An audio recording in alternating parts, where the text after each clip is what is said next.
Welcome to Gifted Underachievers, the podcast for mid-level creatives with delusional ambitions.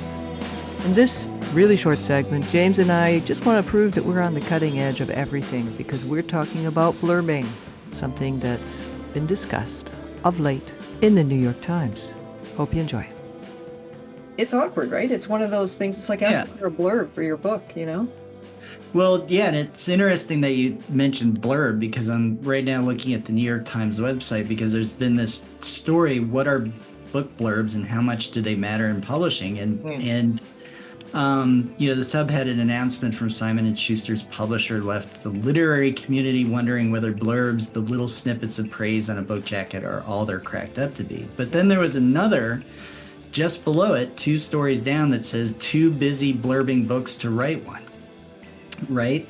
So there is this little, it seems like cottage industry of, or maybe reality of you become a known writer or a known entity in your creative world. And all of a sudden you're going to get everybody and their brother asking you for blurbs and recommendations and references and everything else. Yeah.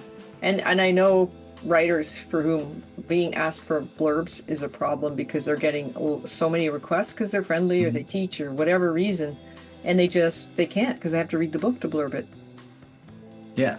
So then they have to say no because they've already done 300 blurbs, in the last 3 years, and they just don't have time to keep doing that. And so it's a tough thing. And also, if you blurb the book without reading it, and it turns out to have something really objectionable in it that nobody caught that comes out later, there's no good way to blurb a book without having read it first. And that's the sticking point for a professional writer who's got a name that's well enough known to matter as a blurber.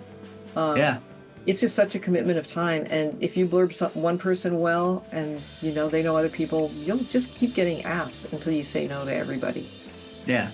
And then what if, from that point of view, what if somebody goes off and does something really bad and stupid, and it's like, well, why did you blurb this person? Exactly. Guilt by association at that point. Yeah. Thanks for listening to Gifted Underachievers, the podcast for mid-level creatives with delusional ambitions.